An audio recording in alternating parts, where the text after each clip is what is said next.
Eu entrei nesse mundo dando palestra de graça. Imagino que boa parte dos palestrantes devem começar assim. E aí chega um momento que você transiciona, né? E o que eu percebi é que a construção da imagem nas redes sociais, no digital, faz toda a diferença, né? Total. Toda a diferença.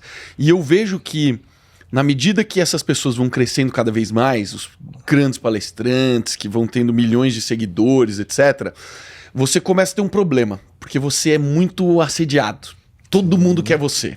Quando você entra ali no desejo, é você só fala de você, etc e tal. E eu comecei a ver que os preços vão subindo absurdamente.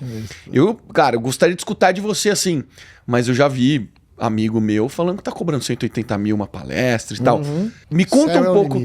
O céu é o limite. É isso que, quando a gente entrar nos gringos, então, nem se fala, né? Mas conta assim, como é que é o quanto ganha um palestrante iniciante? E essa galera que tá no hype, que tá cobrando bem caro, cobra quanto? Cara, esse número é interessante, né, cara? A gente tem um gráfico que eu costumo mostrar, que é um gráfico de 2 eixos com autoridade e visibilidade. E, normalmente, o palestrante iniciante, ele começa com baixo nos 2, né? Ele tem pouca autoridade e pouca visibilidade. E aí a gente chama ele de iniciante, né? Tá entrando. E aí você vai cobrar valores. Os valores, quem decide é o mercado. O mercado é que fala se você vale ou não aquilo, né? Mas como referência, a gente vai falar que o iniciante vai cobrar até 5 mil. Vai cobrar 1.000, 2, 3, até 5. Muitas de graça, né? Fazer muitas de graça até o mercado te ver como palestrante e tudo mais. Mas você tá ali. O próximo passo, ele não vai seguindo uma linha, alterando os 2 eixos. Ele vai subindo de forma horizontal. Então, ele começa, vertical, né? Ele vai subir uma linha vertical. Então, aumenta a autoridade. Então, o palestrante começa a ter mais autoridade, não visibilidade necessariamente. Ele vai ter que ter mais autoridade no tema dele e o mercado começa a enxergar e respeitar mais ele. Ele não é conhecido ainda, mas ele tem mais autoridade naquilo. E aí ele passa para um segundo estágio. E aí ele já começa a cobrar de 5 a 10, por exemplo. E ele continua subindo nesse mesmo eixo até chegar à alta autoridade. E aí ele vai já ser uma autoridade nesse assunto e vai poder cobrar de 10 a 20, por exemplo. Ou de 10 a 30, vai variar por ali. Aqui eu não tô mexendo no eixo da visibilidade ainda. Quando ele chega nesse ponto, e é o que eu falo, o palestrante que vai cobrar ali um teto de conteúdo dele vai ficar entre isso aí, entre 10 e 30 mil. Quando passa desse número, a gente está falando de outras entregas. O cliente está contratando um palestrante maior, mais caro do que isso, ele não está contratando só pelo conteúdo. Ele está levando outra coisa junto. É igual aquela história que eu falo, né? Que o Neymar ganha 100 milhões para jogar futebol.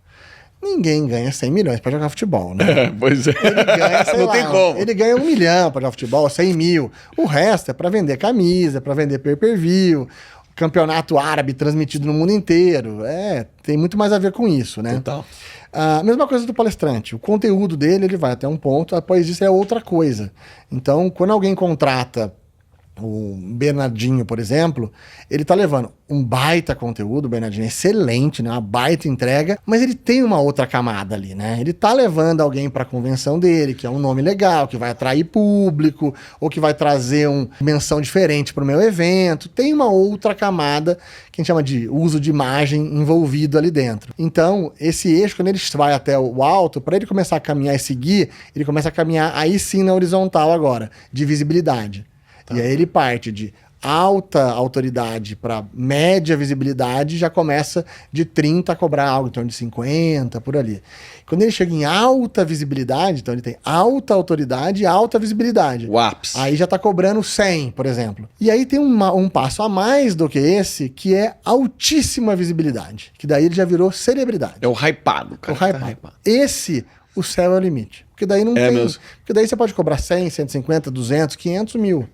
É muito do momento, né? Você fala assim, puta, cara, tá russo minha agenda, bota caro aí, e o cliente aceita, e sabe né? Sabe o que acontece? Esse específico da celebridade, ele passa a ter um ponto que a autoridade dele passa a não ser mais tão relevante. Porque você pode ter alguém que tá muito hypado por um tema específico, então vamos pegar o Joel, por exemplo. O Joel é um cara que chegou nesse ponto, mas ele é muito reconhecido pelo tema dele, de alta performance e tudo mais. Mas você pode pode ter alguém aqui que eu tô falando simplesmente de uma celebridade. Eu tô muito mais pelo uso da imagem do que pela entrega que ela vai fazer, entendeu? E não desmerecendo, não que a pessoa não possa fazer uma entrega interessante, mas o cliente não está muito preocupado com isso. Quando alguém contrata, sei lá, uma Anitta, por exemplo, ou uma Alok, ele não tá preocupado exatamente com o que ele vai falar, entendeu? Cara, eu percebi demais isso. Porque antes eu era muito contratado assim, pô, Marcelo fala sobre gestão, liderança, empreendedorismo e tal. E eu comecei a perceber que mais recentemente as pessoas não estão preocupadas com o tema. Ela simplesmente quer que eu vá lá. É isso. Eu percebi que a imagem ajuda a vender o evento, então é o efeito colateral que você falou, né? Enche o evento.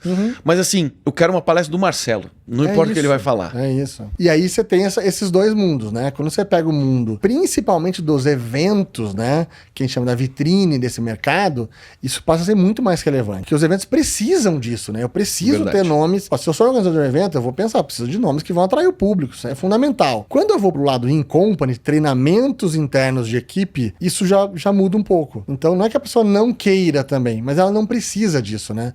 Ali eu tô precisando de um expert, né? Eu quero alguém que vai lá falar sobre formação de liderança mesmo, ajudar a formar meus líderes. E aí, possivelmente, ele vai continuar a ter interesse pelo seu conteúdo, e aí um pouco menos, né, por esse lado, mas também é legal isso. Mas aí esses nomes que são celebridades passam a não ter muito espaço aqui, porque a conta nem fecha, né? Não justifica também, porque ele traz tantos outros atributos que não serão utilizados, né? Exato. É um desperdício, né? É um desperdício, né? É pelo tanto que eu vou ter que investir e que vale pela entrega que tá tendo, mas não vai ser usado aqui, né?